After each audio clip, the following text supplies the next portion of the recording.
Hello বন্ধুরা, Shweta village food cooking চ্যানেলে আপনাদের সবাইকে স্বাগত। আশা করছি আপনারা সবাই খুবই ভালো আছেন আর সুস্থও আছেন।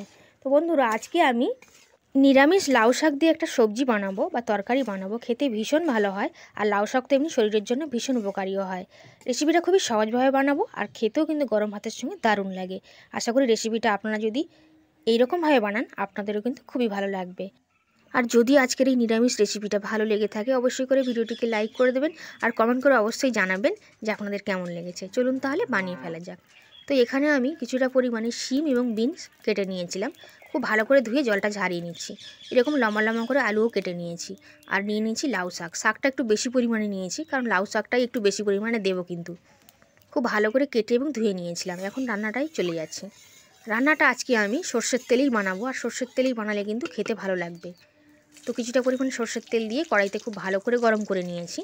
এখন দিয়ে দিলাম শুকনো লঙ্কা, কয়েকটাকে ছিঁড়ে দিয়েছি, আর একটু পাঁচফোড়ন দিয়ে দিয়েছি। ফোড়নগুলোকে 1 মিনিটের মতো একটু ভেজে নিলাম আর সবজিগুলোকে দিয়ে নিয়েছি। এখানে আমি আমার পছন্দ মতন সবজি দিয়ে বানাচ্ছি, যেগুলো আমার হাতের কাছে ছিল। আপনারা কিন্তু আপনাদের পছন্দ মতন সবজি দিয়ে বানাতে পারবেন। আর এখানে আমি রান্নাটা নিরামিষভাবে বানাচ্ছি। এই লাউ শাক কিন্তু একটু চিংড়ি বা চুনো মাছ দিয়েও রান্না করলে ভালো লাগে। তো সবজিগুলোকে এভাবে ঢাকা দিতে হবে আর 1-2 মিনিট অন্তর অন্তর এভাবে নাড়াচাড়া করতে হবে। আর বন্ধুরা, সবজি যদি এভাবে একটু ভেজে নেওয়া যায় তাহলে কিন্তু যে কোনো রান্নাই কিন্তু অসাধারণ লাগবে খেতে। আর দেখুন, একটু করে ঢাকনা দিয়ে দিতে হবে। তো সবজিগুলোকে আমি একটু ভেজে নিয়েছি। তার কিছুক্ষণ পর আমি আলুগুলোকে দিয়ে নিলাম। আলুগুলো একটু মোটা করেই কেটেছি, এর থেকে সরু কাটলেও কিন্তু অসুবিধা নেই। তো আলুগুলোকে দিয়েও কিন্তু 5 মিনিটের মতন একটু ভেজে নেব। আর একটু ঢাকনা দিয়ে ভেজে নিলে তাড়াতাড়ি কিন্তু হয়ে যাবে। তো দেখুন, খুব সুন্দরভাবে সমস্ত সবজি আলুকে একটু ভেজে নিয়েছিলাম।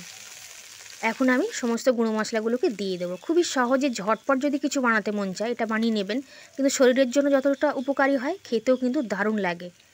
দিয়ে দিচ্ছি হলুদ গুঁড়ো সামান্য, দিয়ে দিচ্ছি লঙ্কার গুঁড়ো সামান্য, আর দিয়ে দেবো 1.5 চামচ পরিমাণে জিরের গুঁড়ো এবং ধনিয়া গুঁড়ো। আমার কাছে শাকটা কিন্তু একটু বেশি পরিমাণে আছে, শাক বেশি পরিমাণে দেবো, তো সেই পরিমাণ অনুযায়ী কিন্তু আমি মশলাগুলোকে দিয়েছি। তো মশলাগুলোকে দিয়ে খুব ভালো করে এভাবে কিন্তু কষিয়ে নিতে হবে। যতটা ভালোভাবে সবজিটা কষানো হবে ততই তরকারিটা খেতে কিন্তু ভালো লাগবে।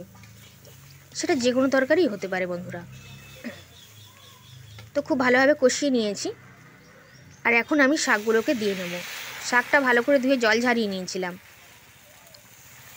তারপর কিন্তু শাকগুলোকে দিয়ে নিয়েছি। এখন শাকটাকে দিয়ে খুব ভালো করে এইভাবে কিন্তু মিশিয়ে নিতে হবে। শাকটাকে দিয়েই কিন্তু জল দেওয়ার প্রয়োজন নেই।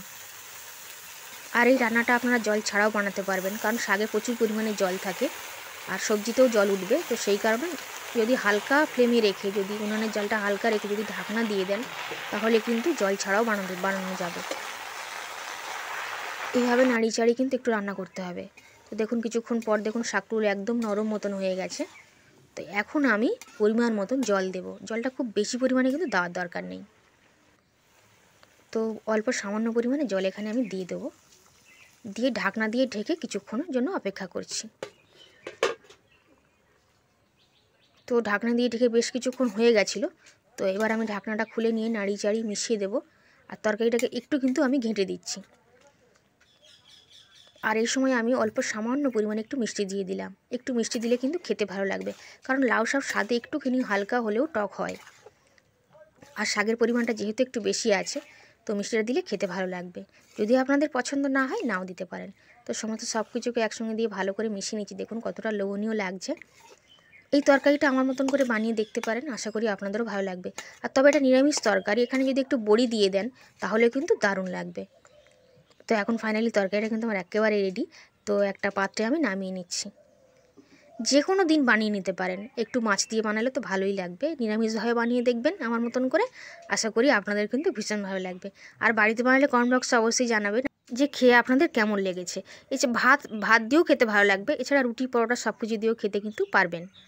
আজ তাহলে এই পর্যন্তই, আবার হাজির হয়ে যাব আমি অন্য কোনো রেসিপিতে। ততক্ষণ আপনারা সবাই খুবই ভালো থাকবেন আর সুস্থ থাকবেন। আজ তাহলে আসলাম।